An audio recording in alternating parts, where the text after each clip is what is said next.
Alright, this lesson is long and has a lot of vocab. We are going to do a weird quiz on this material soon. So, really try to get this now.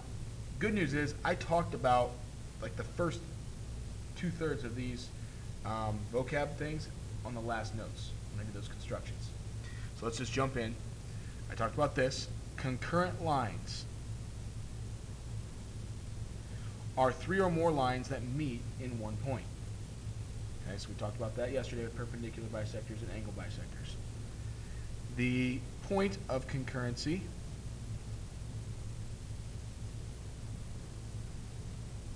is the point at which concurrent lines intersect. So we showed that yesterday as well. All those lines met at a point. That point was called a point of concurrency, and it had a different name depending on what lines made it. And then we talked about a circumscribed circle. When a circle is called circumscribed about a polygon, you won't see me say that much, but I'm going to put that there. A circle is circumscribed about a polygon when the vertices of the polygon, so the vertices of the triangle, are on the circle. So this one is called a circumscribed circle. Okay.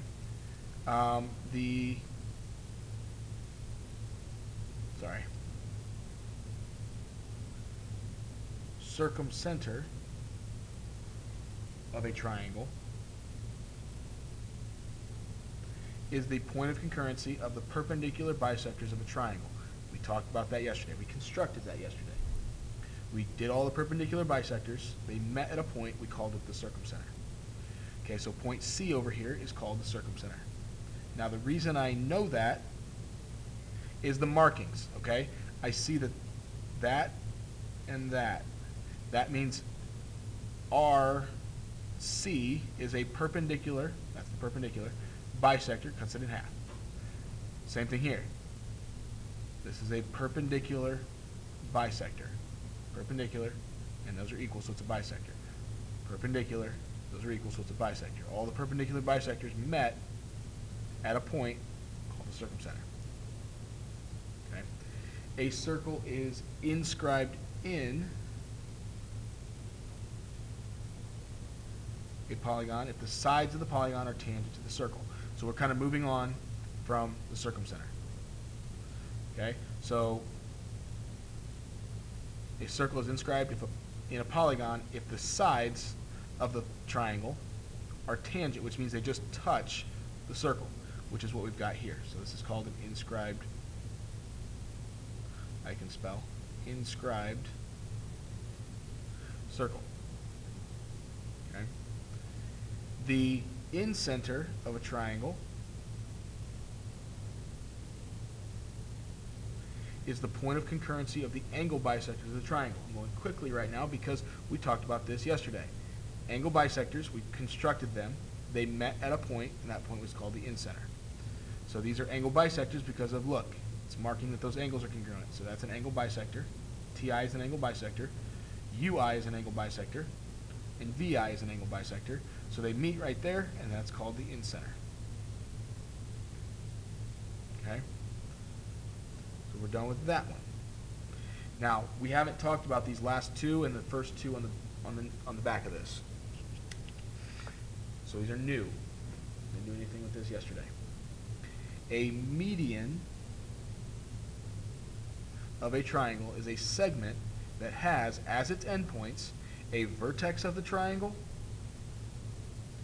and the midpoint of the opposite side. Okay? So looking at this picture down here, it's a line, which means it has an endpoint. It's a line segment that has its endpoints at a vertex. It's got to have one of the endpoints has to be a vertex, and the other endpoint has to be the midpoint of the opposite sides. I know that that's the midpoint because of those two markings. If those aren't there, that's not a median. But because they are, we can call that a median. All right? So, the centroid, cool word I think, the centroid of a triangle is the point of intersection of the medians. So all three medians, right?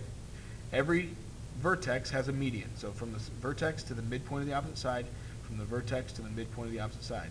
They all meet at a point, and that point is called the centroid. The centroid is also known as the center of gravity.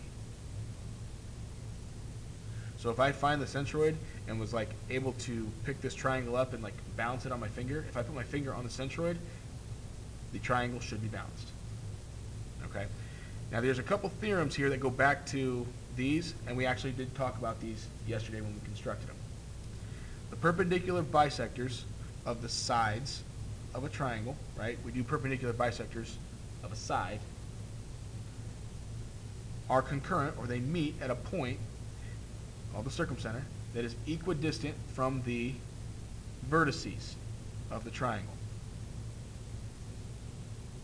Now what this is saying, this picture up here, that's the circumcenter.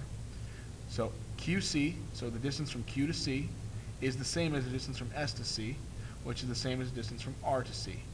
Those are all the same. That's the special property of the circumcenter. The incenter is made by the angle bisectors, right? So the bisectors of the angles of a triangle are concurrent or meet at a point called the incenter that is equidistant from the sides. So from I to X, and that right angle is important because that's the distance from the point to the line. So IX, IY, and IZ are all congruent, so they are all equidistant to the sides of the triangle. Okay? Moving on. Continuing with some vocab. Again, these we talked about these in the right triangle similarity back in the last unit, but we haven't talked about them since. An altitude of a triangle is the perpendicular segment from a vertex to the line containing the opposite side. Essentially, the altitude is the height of a triangle, but it's got to start at a vertex, and it's got to be perpendicular to the opposite side. Okay? So it starts at a vertex, and it has to be perpendicular to the opposite side. So notice that this is an acute triangle. The altitude is on the inside of the triangle. With a right triangle, from the vertex to the opposite side, the altitude is on the triangle. Notice how it's on the triangle. It is a side. The altitude is a side of the triangle. So this is a side of the triangle, but it also represents the altitude. Okay? And in an obtuse triangle, the altitude drops straight down, is on the outside of the triangle. Okay, so you need to see that an altitude doesn't always have to be on the inside of a triangle. It could be on or outside. They all meet at a point, just like the other three types of lines we've talked about. They meet at a point called the orthocenter. The orthocenter of a triangle is the point of intersection of the lines containing the altitudes. Okay? Now, moving on to what's special about them.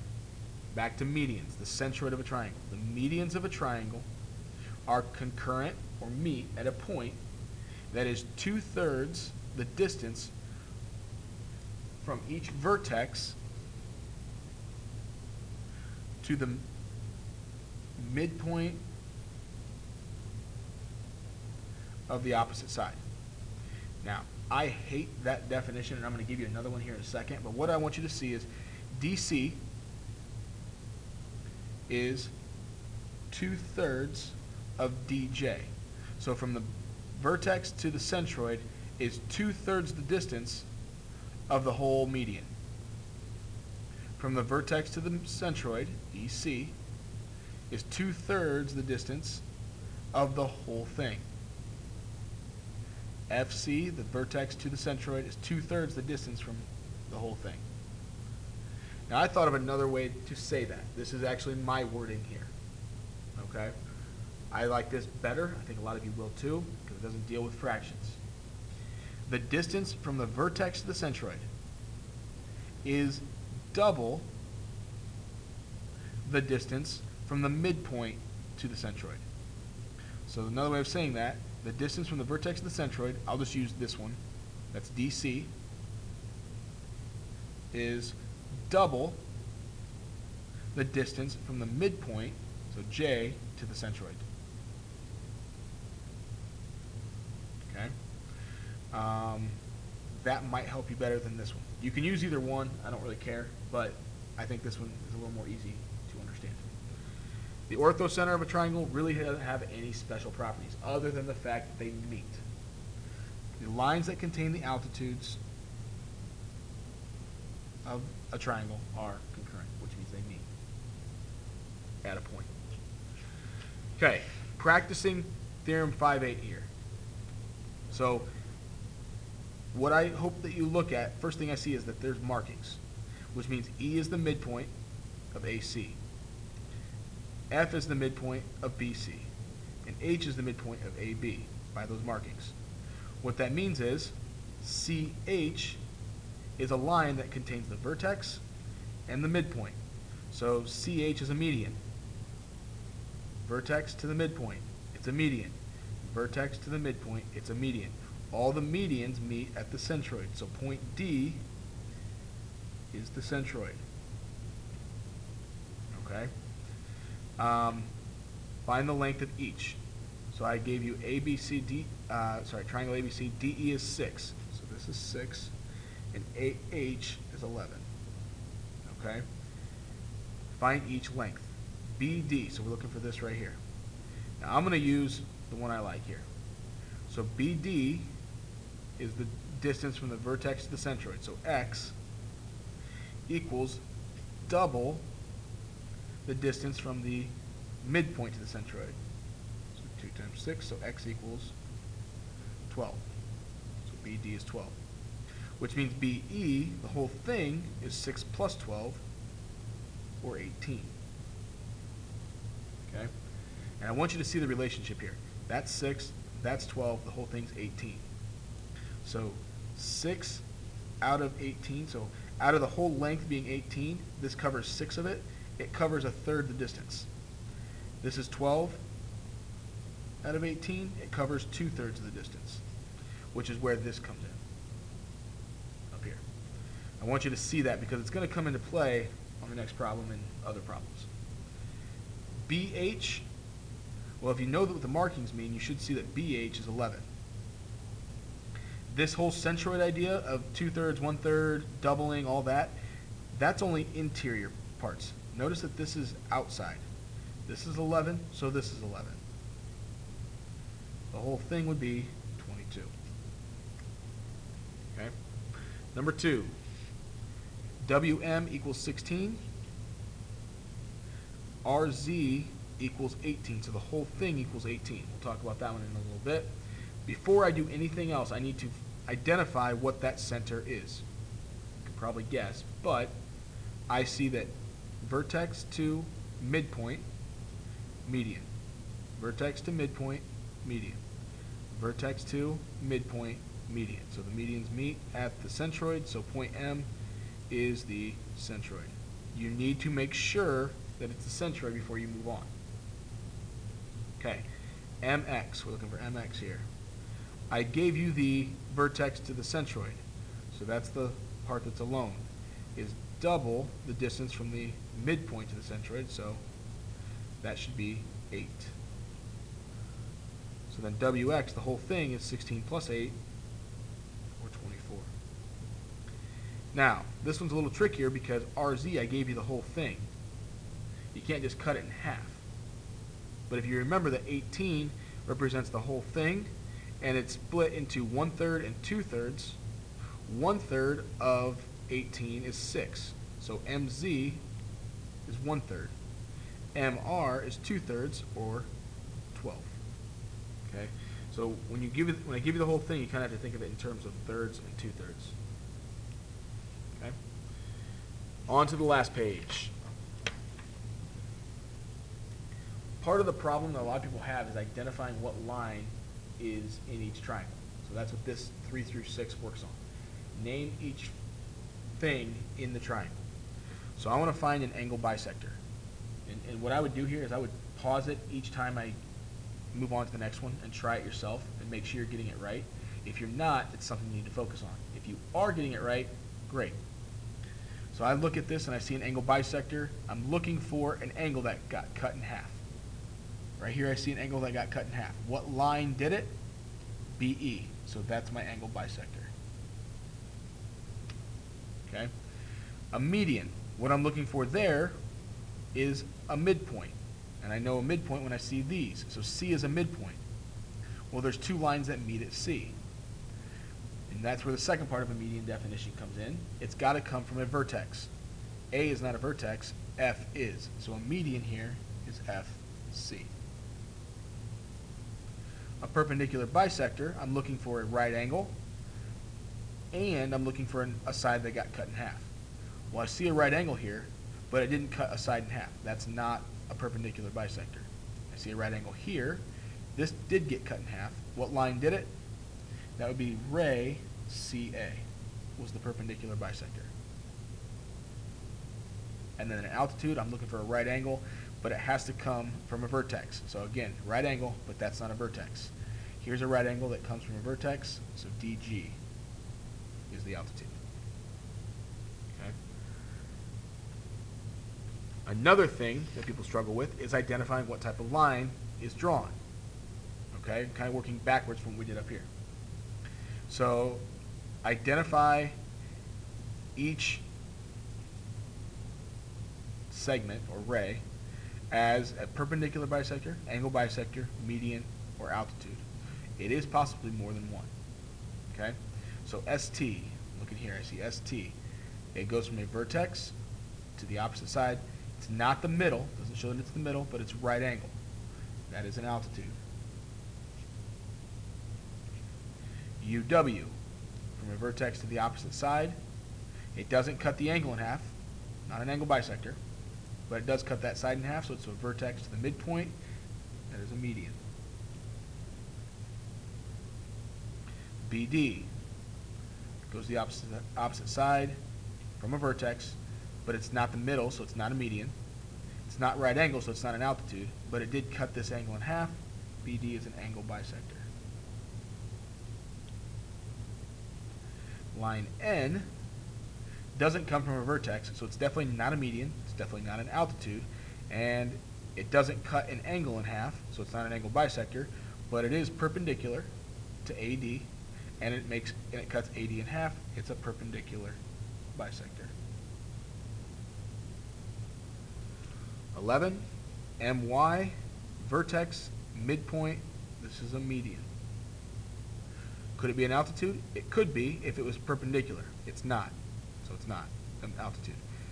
It doesn't necessarily cut the angles in half, so it's not an angle bisector, so it's just a median. KX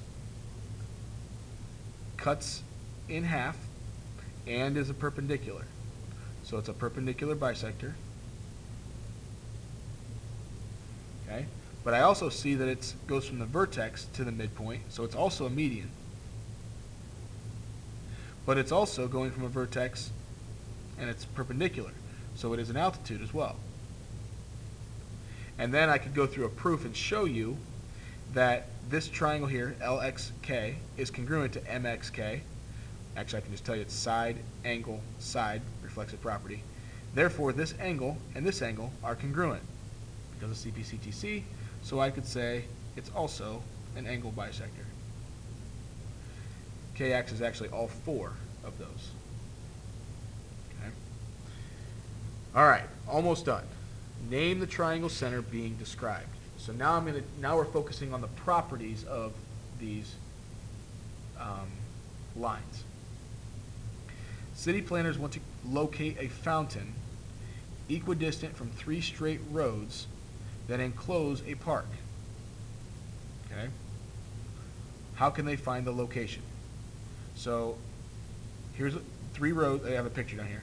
3 roads that close in a park. So the park is the triangle. And we want the fountain to be equidistant to the roads. So we want the distance from the fountain to the road to be the same. Well, that would make a circle on the inside. That'd be describing the in-center.